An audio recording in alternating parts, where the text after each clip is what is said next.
Boa noite. Está começando agora mais um Ideias da Aldeia. Eu sou Vássia Vanessa e hoje vamos conversar com o juiz federal Davi Wilson de Abreu Pardo, que está coordenando no Acre a campanha pelo voto ético. Davi Wilson faz parte de uma nova geração de magistrados. Ele é mestre em Direito pela Universidade Federal de Santa Catarina, autor do livro Os Direitos Fundamentais e a Aplicação Judicial do Direito e um dos mais novos membros da Corte Eleitoral do Estado do Acre. Boa noite, Davi. Boa noite, Vássia. Davi, eu queria começar com uma pergunta bem didática, né? O que é o voto ético?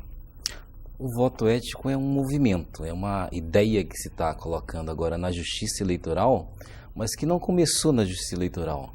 Uma ideia de fazer uma grande movimentação na sociedade civil, já na década de 90 isso, para que fosse despertado na população a importância que tem o voto, a importância para a vida das pessoas mesmo, de todas as pessoas, do eleitorado e da comunidade como um todo, da cidade, do estado, do país, para saber que a gente pode modificar as coisas através do voto. O voto tem esse valor, tem essa importância, tem esse poder também, né, de mudança. E a gente sabe que a gente só pode mudar as coisas se a gente fizer as coisas bem feitas corretamente.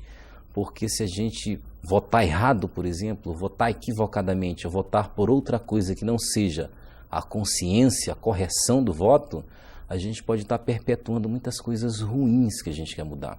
Então o voto ético é o voto com consciência, é o voto que não tem preço.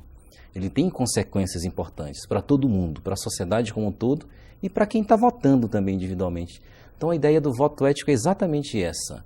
E através de um projeto, de uma iniciativa da Justiça Eleitoral que encampa a ideia da sociedade civil e traz para dentro da instituição pública, a gente quer justamente despertar no eleitorado isso através de um trabalho pedagógico. Uma ideia que a gente quer repassar para todo mundo, chamar a população para votar corretamente. A gente tem alguns problemas ainda acontecendo na nossa prática política diária, cotidiana, das eleições, o país todo. E é contra isso que a gente se volta. A Justiça Eleitoral tem essa incumbência, né? E está pegando essa incumbência assim, com força, com firmeza, e está convidando as pessoas para isso. Votar com consciência. Você falou na sua resposta que voto não tem preço, né? Mas a gente sabe que um dos problemas no Brasil que se vê muito nas eleições é a questão da compra e venda de votos, né? Existe um crime maior em relação a isso? Porque a gente sabe que é crime vender e comprar votos.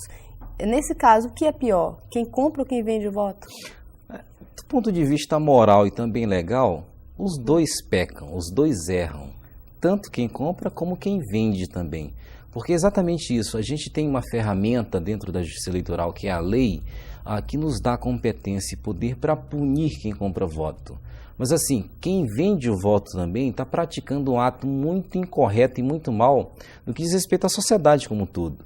Porque há pessoas que votam corretamente e votam com consciência, votam convencidos de que estão votando no melhor candidato. Isso é correto. Muitas pessoas fazem isso, a maioria das pessoas fazem isso. O eleitorado, a maioria do eleitorado pratica o voto assim. E essas pessoas estão votando assim corretamente, estão votando com o objetivo de melhorar as coisas, de resolver os problemas que a gente tem. A gente só resolve os problemas participando das questões, debatendo as questões. E uma das formas mais importantes e fundamentais de resolver os problemas que a gente tem é votar, é escolher os representantes. Então a maioria das pessoas faz isso corretamente. Mas, como você disse, a gente tem problemas muito graves. Compra e venda de votos é uma realidade nossa, uma realidade cultural do país como um todo. Se não fosse realidade cultural, a Justiça Eleitoral não estava encampando uma campanha dessa, uma atividade dessa. Ela reconhece que isso é verdadeiro, ela reconhece também que ela tem um papel, uma importância nisso tudo.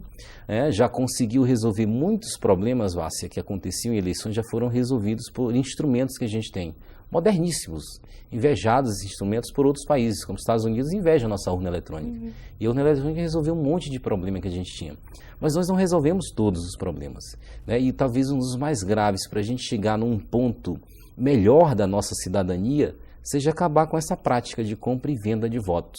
Então aquelas poucas pessoas que ainda vendem seus votos, ou aquelas pessoas que vendem seus votos, e aqueles candidatos que compram voto, ambos praticam algo muito mal do ponto de vista da ética e do ponto de vista legal. Porque quem compra voto pode perder o mandato, se eleito, e também sofrer alguma punição muito severa, penal, criminal. E quem vende o seu voto não vai perder o mandato que não está sendo candidato, Mas assim, também pode sofrer a punição criminal, porque isso está previsto em lei. E mais do que isso, do ponto de vista legal seria isso, mais do que isso, é um ato falho eticamente com a sociedade que está votando corretamente. O eleitor que não vota corretamente, e aquele também que se exime de votar, ele está assim, usufruindo dos benefícios de conviver em sociedade. Todos nós temos benefícios com isso, a gente chama de benefícios da cooperação social, e de repente a gente está se eximindo de algumas responsabilidades. Eu recebo da sociedade por conviver em sociedade como ela está organizada, mas não dou nada em troca, que é votar corretamente. Então uma falha ética muito grave de quem também vende o voto, né? A gente tem uma falha das duas pessoas, no caso. Existe, tem como se traçar um perfil desses eleitores que vendem o voto e dos políticos que compram o voto?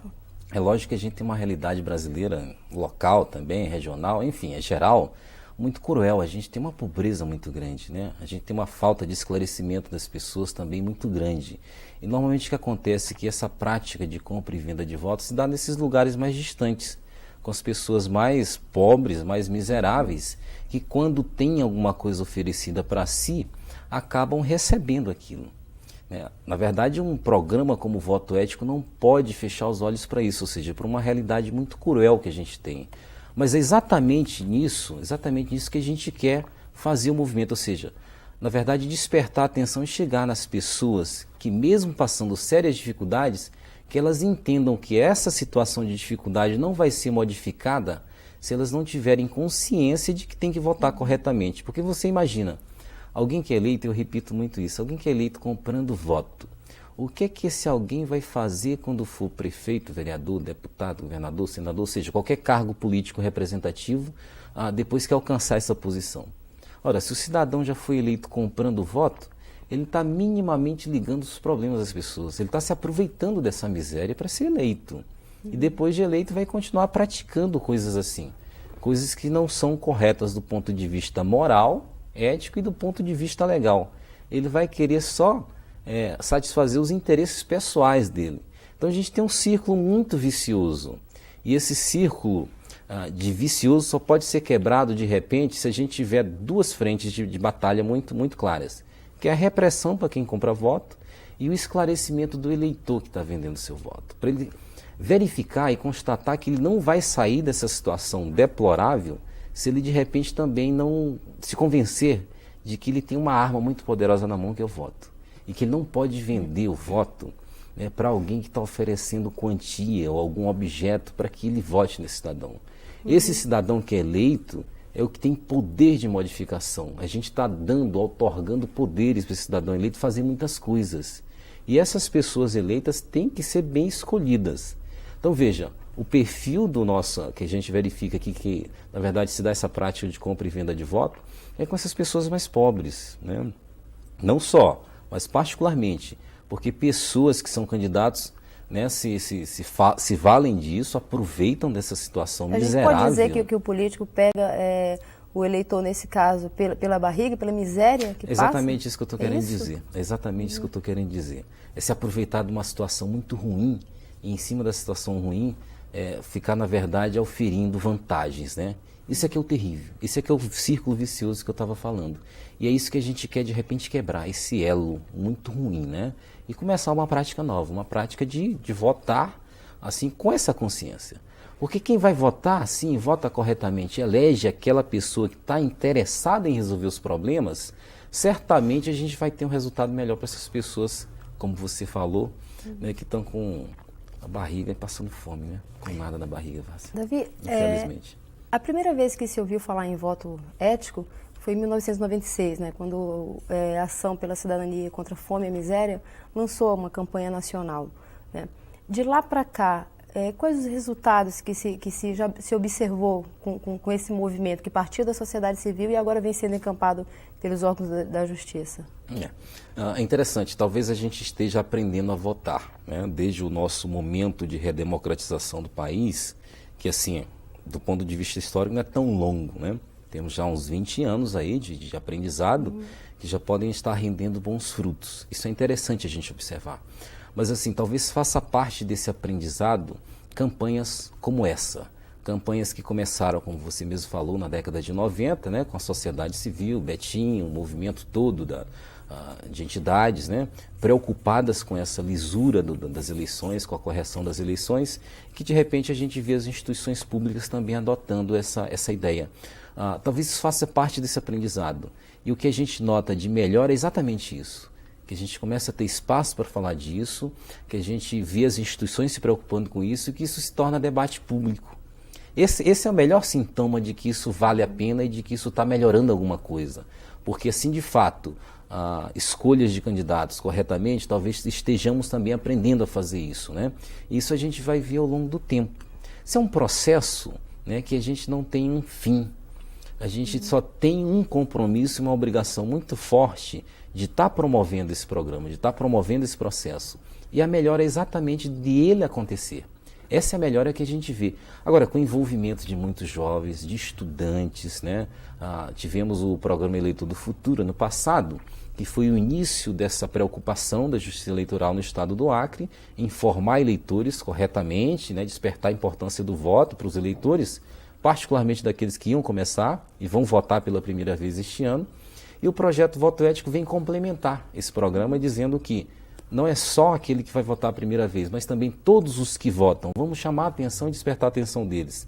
Você percebe que, de repente, isso é esse sintoma que você está perguntando. Essa melhora é exatamente esse envolvimento, esse despertar. 5.000 alunos ano passado, vários multiplicadores, professores, advogados, promotores, juízes, desenvolvendo atividades em escolas, em organizações da sociedade civil. Esses jovens estão hoje ajudando o TRE a abrir essa discussão também, os que fizeram parte do programa Eleitor do Futuro? Os que fizeram parte do programa Eleitor do Futuro continuam com o projeto agora, são convocados, na verdade são convidados, né? São despertados para fazerem essa atividade, desenvolve atividades nos colégios, esses jovens estão desenvolvendo concurso de monografia, de redações, fanfarras, assim, atividades de teatro também, bem interessantes, com o tema do voto correto, do voto ético, né, simulando práticas que não nos interessam e vendo o resultado disso. Quer dizer, é uma grande movimentação. Isso, na verdade, multiplica, porque esse jovem chega na sua casa, conversa com seu pai, a gente teve depoimentos relativos a isso, conversam com seus pais e dizem: olha, pai, vi hoje na escola isso, que importante, que interessante, vamos votar bem. Isso é repassado e multiplicado, né? Nas escolas isso está acontecendo com esse envolvimento. A gente pode dizer então que a juventude tem um papel fundamental, né, nessa construção de um eleitor mais consciente no país? Sem dúvida. Talvez assim o eleitor jovem, a pessoa jovem na verdade, como está formando o seu caráter, né? E se a gente ajudar e contribuir, na verdade a gente está formando o nosso caráter também, quando está trabalhando com esses jovens, também está reformulando conceitos, a gente pode aprender junto. E eles podem formar suas convicções mais arraigadas, mais importantes, formar corretamente, né? Despertando para esse valor que é fundamental. E se isso acontecer, certamente irão reproduzir essas práticas que a gente considera corretas, né? De votar com consciência, para as outras pessoas também. É o futuro acontecendo, já, hoje, agora, né? Com a participação e envolvimento dessas pessoas. É isso que a gente tem notado. Você tem participado particularmente, né, de algumas palestras nas escolas. Existe, assim, dentro dessa plateia jovem, existe uma faixa etária que você note maior aceitação da proposta, maior envolvimento com essa proposta? Ou os jovens, de uma maneira geral, já estão mesmo mais conscientes e mais inclinados a trabalhar junto nessa campanha? Aqueles que vão votar a primeira vez têm uma expectativa muito grande de como é que vai acontecer isso. Você nota essa expectativa e você nota um interesse muito grande. Eu fiz algumas palestras lá nas escolas e eles levantam a mão e perguntam várias coisas. O que aconteceu com o processo candidato tal? Mas vem cá, quem compra e vende voto, qual a penalidade que tem? Qual a importância de um prefeito e de um vereador? O que é uma Câmara Municipal? Então eles levantam questionamentos assim, inclusive perguntam também, fui numa escola última agora essa semana, que perguntaram qual é a atividade do juiz, do operador do direito, para que isso aconteça corretamente, né? Até já estão pensando em fazer também, cursar direito, porque acham que teriam na mão uma ferramenta muito importante para participar de algo assim, nesse sentido, né? Então, de fato, a curiosidade é muito grande, eles perguntam bastante e a gente nota que isso indistintamente. Não são só quem vai votar também, mas aqueles que têm 15 anos que não conseguiam se alistar, porque só com 16 que se pode, também perguntam isso. Quando eu vou votar, quando eu for votar, como é que eu faço? Né? Como é que eu avalio a proposta dos candidatos? Né? Qual que é a penalidade que os candidatos podem sofrer se oferecem alguma coisa para comprar o voto? A gente nota essa curiosidade muito forte. É isso que a gente está aproveitando. Essa energia que o jovem tem, né, que é muito forte, muito grande, a gente consegue travar um bom diálogo com eles, sabe? É bem interessante. É fundamental a participação deles, né? Eu acho que Davi, sim. nós vamos fazer um rápido intervalo. O Ideias da Aldeia volta já já. Fica conosco.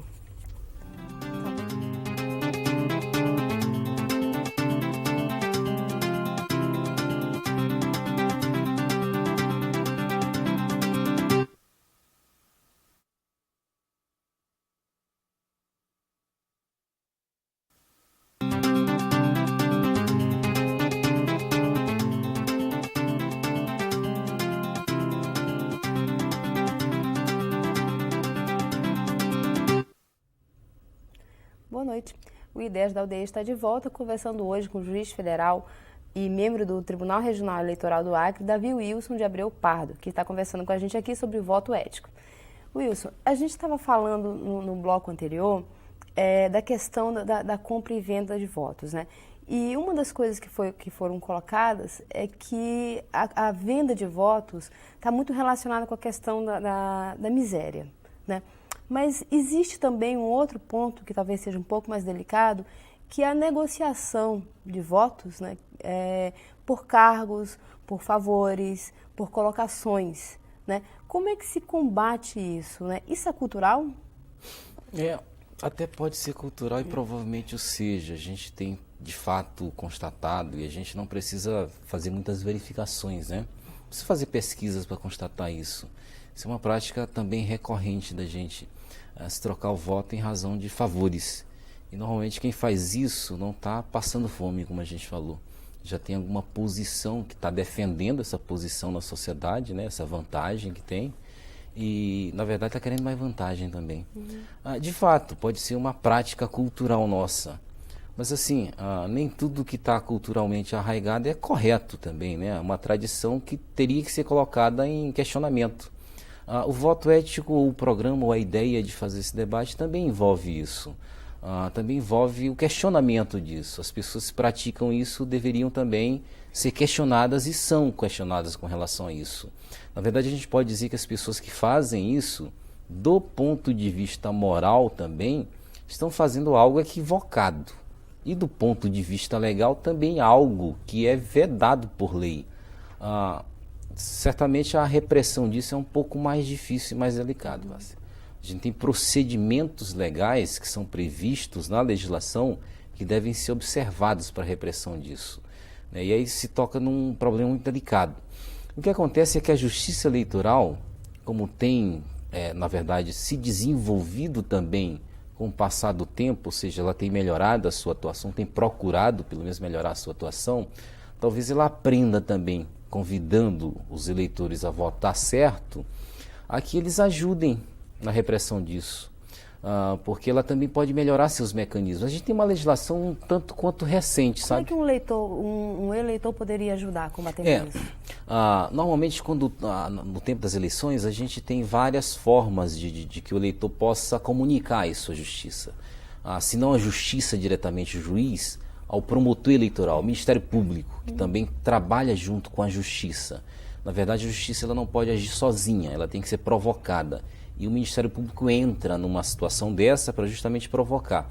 O que acontece? O Ministério Público Eleitoral do Estado do Acre, através do Procurador Regional Eleitoral, também está encampando essa ideia, né? E está desenvolvendo atividades e está fazendo encontros para ver se encontra mecanismos que possam facilitar a que o eleitor denuncie. Na verdade é isso, denuncie. Como um disque denúncia, como colocar algum centro, uma central através da qual as informações possam chegar. Porque essa ajuda vai ser importante. Na verdade, se a Justiça Eleitoral está fazendo isso e adotando essa posição de dizer para a comunidade, vamos votar assim, correto, consciente, ela ao mesmo tempo está dizendo que sozinha, eu costumo falar isso e quero repetir, sozinha a instituição judiciária eleitoral não pode fazer tudo. Aliás, nenhuma instituição funciona assim, a gente sabe disso. nenhuma prática nova que se queira instalar e fazer funcionar, sozinho as pessoas não conseguem fazer. Isso é um envolvimento da sociedade. A sociedade teria que ver que ela é a maior interessada em que a justiça funcione bem também. É bom que ela cobre da justiça, que a justiça de fato funcione, mas também que ajude, indique e dê os elementos. O que acontece é que ninguém vai processar e condenar alguém sem ter os elementos.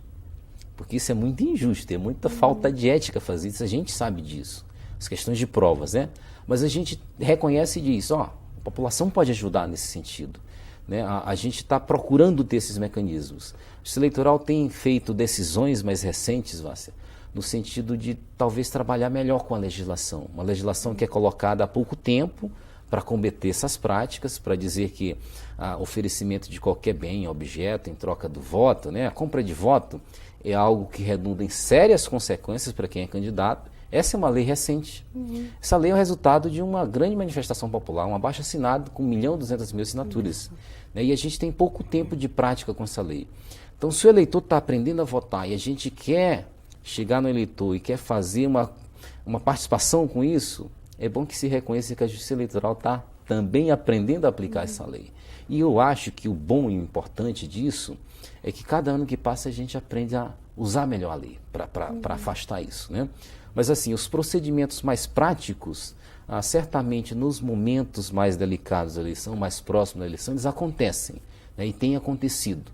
Particularmente esse de oferecer os canais para o eleitor ele denunciar. E tem um retorno, Davi? A população, assim, no dia de eleição, por exemplo, que exista essa campanha, que exista os telefones disponíveis, a população liga, a população denuncia? Liga sim. Isso tem aumentado? Na eleição de 2002, eu tenho um processo relativo à eleição de 2002, de problemas também que aconteceram, e dentro do processo tem fichas feitas pela Justiça Eleitoral de atendimento das pessoas. Então, assim, são as pessoas as mais variadas, são eleitores, na verdade, que dizem, está acontecendo tal problema em tal lugar, a essa hora agora, com cidadão tal.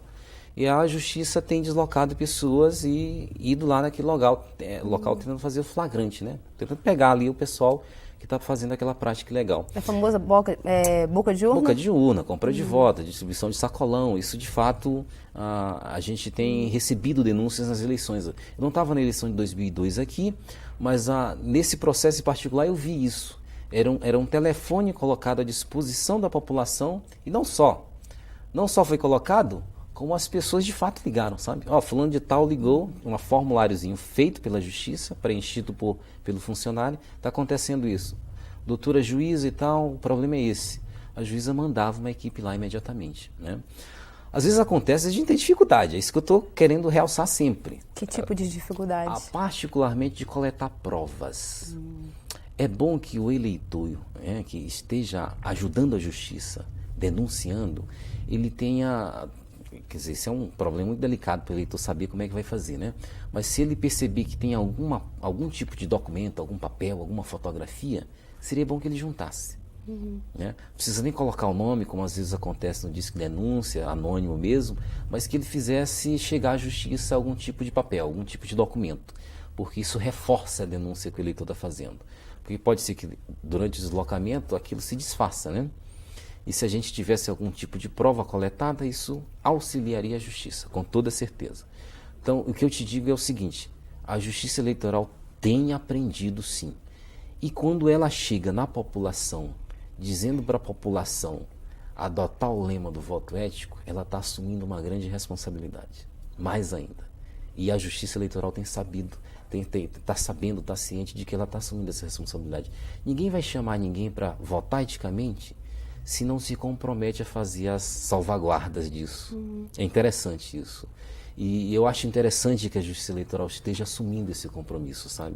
Porque isso é uma responsabilidade muito grande também. Aqui no Acre, a Justiça Eleitoral, ela está com elementos que garantam a eficiência dessa coibição? Ou seja, por exemplo, num dia de eleição, acontecendo compra e venda de votos, o TRE daqui tem mecanismos para estar no lugar, para coibir, para Tem mecanismos assim, que estejam funcionando realmente? Exatamente essa organização da operação das eleições que acontecem proximamente a ela, que de fato existe, né? Essas equipes são convocadas, são colocadas à disposição para fazer esses flagrantes, junto com a Polícia Judiciária da União, a Polícia Judiciária e a Polícia Federal, a Polícia que auxilia a Justiça Eleitoral, para fazer exatamente essas investigações. Agora, mais que isso, a gente tem procurado também, através da presidência do TRE, da direção do TRE atual, chegar nos municípios e fazer conversas com os juízes eleitorais dos municípios que vão fazer a eleição. Nós já fizemos encontro aqui em Rio Branco este ano, a direção do tribunal fez encontro em Sena Madureira, fez encontro em Tarauacá, Feijó, Cruzeiro do Sul e vai fazer em Brasileia. E toda a direção do tribunal está indo nesses municípios e convoca as pessoas que vão trabalhar nas eleições, também convida os candidatos, é interessante, os políticos, para saberem como é que eles devem se comportar. Esses encontros são abertos à população para a gente discutir essas ideias, Márcia. Isso é uma postura nova do TRE? É uma coisa que já vinha acontecendo nas Essa eleições? interiorização, assim, na verdade é uma novidade. Em 2000 a gente teve alguns eventos feitos também com o desembargador Aquilar lá em Cruzeiro do Sul, mas assim, em vários municípios do interior é uma coisa nova. E é interessante que a população vai de encontro à justiça. A presidência do tribunal, a corregedoria indo lá, discutindo esses problemas todos, lançando o programa Voto Ético, dizendo como é que os candidatos têm que andar, né? Tem que caminhar de acordo com a lei. E a população tem ido. É interessante, os membros do tribunal, quando retornam do interior, retornam empolgados, porque percebem que no interior as pessoas têm um respeito muito grande com relação à justiça, escutam a justiça, né? E querem participar disso, na verdade querem participar. Então a gente está aprendendo, a gente também está aprendendo, quer fazer esse aprendizado com mais força, quer de fato dar alguns resultados, algumas respostas para a sociedade, bem dadas também. Isso é importante que isso aconteça, né? Mas o compromisso está sendo feito e a gente espera que a população cada vez mais ajude a justiça nesse sentido. Eu só queria complementar também que os candidatos têm um papel muito importante nisso. É interessante que os candidatos percebam, os políticos como um todo, percebam que uma campanha em um nível ético é importante para todos eles, sem distinção. Particularmente para aquele que não tem tanto dinheiro, tanta estrutura. Eu até escutei de um candidato uma semana passada, ele dizendo que uma campanha dessa é importante porque, de repente, eu não tenho que me preocupar em procurar dinheiro para comprar voto. E, de fato, é correto isso. Mas a visão é um pouco distorcida. Mas até para o interesse pessoal dele, que ele participe assim, acabe participando, se comprometendo com o voto ético. Mesmo que seja assim, mesmo que seja por um interesse tão pessoal, mas eu acabo me comprometendo com uma coisa que é pública. É coletiva. É coletiva, né? E isso é importante que eles vejam. É importante também que os próprios candidatos e políticos se vigiem. Porque se eu não comprar voto, eles podem pensar, o outro vai comprar. E eu acabo não me elegendo. Além de você não comprar voto, candidato, vigie o outro também. E indique, denuncie também, participe, porque essa autovigilância faz parte da democracia. As pessoas têm que se fiscalizar e é importante que isso aconteça. E fornecendo elementos para a instituição competente, responsável, que é a Justiça Eleitoral, ela pode sim processar e dar andamento aos processos que ali originam, né? Davi, eu tenho uma curiosidade, né? Você é juiz federal, membro recente do Tribunal Regional Eleitoral, né? Tem vários artigos publicados em revistas sobre o direito, ou seja, acumula já uma experiência grande no direito. No entanto, é uma pessoa nova, tem 32 anos. Você acha que esse retrato, a tua experiência, é o retrato dessa nova geração de juízes, promotores e defensores públicos que estão surgindo no país? Talvez eu me insira nesse contexto que você retrata. Na verdade, é interessante, depois da nossa redemocratização, a gente teve a realização de seleção de juízes, né, de promotores, procuradores da República, talvez de uma maneira um pouco mais profissional. E o que está acontecendo é que pessoas como Davi e outras pessoas mais, elas acabam ingressando nessas posições de poder, que no fundo são posições de poder, sem ter compromisso com alguém ou com uma parte determinada. A única obrigação que eu tenho, moral minha, é com a sociedade e com as instituições públicas que permitiram que eu me formasse e ingressasse nelas. É com os códigos, são com os textos de lei, com o direito, com a justiça. Isso acaba acontecendo. Isso a gente percebe que isso está se reproduzindo. o Ministério Público foi, assim, talvez um elemento muito importante a partir do final da década passada para várias investigações e várias transformações. E talvez isso não acontecesse se pessoas novas, né, com ideias novas também, a partir de uma Constituição nova que a gente tem, pudessem acessar esses cargos sem dever nada a ninguém. Não por favor, mas por mérito. Isso é importante, por mérito. Eu dou aula na universidade e eu costumo repetir isso lá na universidade, na Faculdade de Direito, na Federal do Acre. E você percebe que mais pessoas estão fazendo cursos como Direito, por exemplo, que permitem ascender uma posição dessa, e estudando, se comprometendo com o estudo, e com alguns valores que acham fundamentais. Porque você percebe, se alguém chega numa posição de destaque por mérito, ele não vai fazer algumas práticas de favor para outra pessoa, porque ele não ascendeu a isso. E ele sabe que se ele fizer práticas de favor para uma outra pessoa, ele vai estar negando a própria história, né? E vai estar dizendo, se você quiser ascender mais ainda, receba a favor de alguém. Isso é muito contraditório, né? Davi, o sociólogo Herbert de Souza, o Betinho, tinha uma frase que ele dizia que o Brasil tem fome de ética e passa fome pela falta de ética na política, né? Nessa batalha pela ética, quais são os maiores desafios? Eu repito até essa frase do Betinho quando eu estou fazendo algumas palestras com os alunos. Eu acho muito importante, muito interessante. Nós temos uma cultura, algumas tradições muito delicadas, né? Algumas tradições nos poderes públicos em geral que são muito complicadas. Essa mudança dessas práticas que a gente talvez até considere corretas, algumas pessoas acham que são corretas. É isso que tem que ser colocado em questionamento sempre. Se isso não for colocado em questionamento só por discussões, por debate, que isso seja colocado em questionamento por repressão jurídica. Não tem jeito. Talvez o direito seja um grande elemento para mudar isso. Eu, particularmente, estou praticando o direito porque acho que é possível a gente remover alguns obstáculos para que essa ética aconteça, uma relação correta entre as pessoas, a partir do direito. Eu acho que o direito tem um papel fundamental. A gente tem uma legislação que é belíssima. A gente tem um problema de aplicação, vai ser terrível. Aplicar a lei corretamente é muito delicado e às vezes é muito difícil no país. Isso é o que tem mudado com essas pessoas, estão ingressando agora nas carreiras. Mas assim, eu acredito e faço profissão de fé no direito para remover esses obstáculos. São práticas culturais. São práticas culturais que as pessoas acham, como eu falei, corretas. Elas, às vezes, não se tocam que aquilo está agredindo não só valores morais, como valores constitucionais que a gente tem bem escritos na Constituição, bem claramente. Moralidade no serviço público, publicidade dos atos, compromisso com explicar por que está fazendo as coisas, né? Participação das pessoas. Isso tudo está colocado numa carta muito bonita que a gente tem, que é a nossa Constituição. Então nós temos o norte já para onde seguir. A gente de fato tem. A gente não precisa mais ficar discutindo a respeito do que a gente quer. A gente precisa de fato se comprometer a chegar lá, com as nossas atitudes. Eu acredito que a repressão e a aplicação do direito pode servir para isso. Com certeza. Davi, eu queria agradecer muito a tua presença nessa conversa, que eu acho que foi muito esclarecedora, né? E torcer para que a campanha cada vez mais possa esclarecer o nosso eleitor. Eu agradeço a oportunidade e, na verdade, o espaço que vocês dão é muito interessante. Eu sei que vocês chegam a todo o estado, até parabenizo a emissora por isso. A gente está à disposição na Justiça Eleitoral para exatamente continuar a conversar sobre isso, Vássia. Obrigada. Obrigado. O Ideias da Aldeia vai ficando por aqui. Uma boa noite e até o próximo programa.